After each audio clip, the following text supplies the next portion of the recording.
কারো হাত ভেঙে গেছে, কারো মাথা ফেটে গেছে, ক্যামেরা ফোন সব ওই জিকে গৌসের ছাত্রদল যুব দলের সন্ত্রাসী বাহিনী সব নিয়ে গেছে।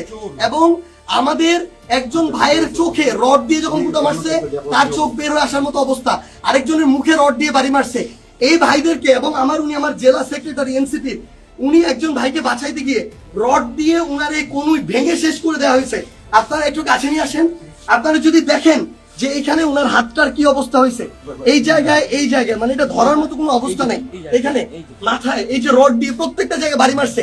আমরা যখন আমাদের এই আহত 7-8 জন ভাইকে নিয়ে সদর হাসপাতালের দিকে যাইতেছিলাম তাদের চিকিৎসার জন্য, তখন সদর হাসপাতালের সামনে ওই 24 জুলাইয়ের সময় যেমন খুনি বাহিনী যেভাবে আক্রমণ করছিল হাসপাতালের গেটে, ঢাকা মেডিকেলের গেটে, ওইভাবে আমাদেরকে খুনি বাহিনী এইখানে ছাত্রদল যুব দলের সন্ত্রাসী ক্যাডাররা, জিকে গাউসের ক্যাডাররা, তারা আমাদেরকে আক্রমণ করে হাসপাতালে পর্যন্ত ঢুকতে দেয় নাই। এখন আমি যখন আমার ভাইদের নিয়ে যাচ্ছিলাম তারা আমার হাতে পর্যন্ত রড দিয়ে বাড়ি মারছে, ইট মারা শুরু করে, এরপরে রড থেকে শুরু করে যত ধরনের তাদের লাঠি সোটা এগুলো তারা মারা শুরু করে।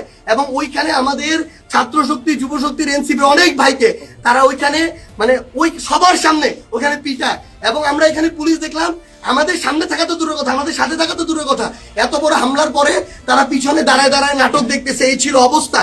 এই যদি হয় বাংলাদেশের অবস্থা, তাহলে তারেক রহমানকে জবাব দিতে হবে।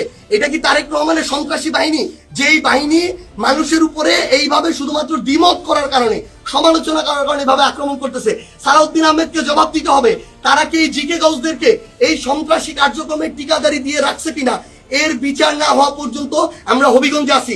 যদি পারে আমাদেরকে মেরে ফেলবে, এখান থেকে প্রয়োজনে আমাদের লাশ যাবে, কিন্তু এর বিচার, এর জবাব তারেক রহমানকে দিতে হবে।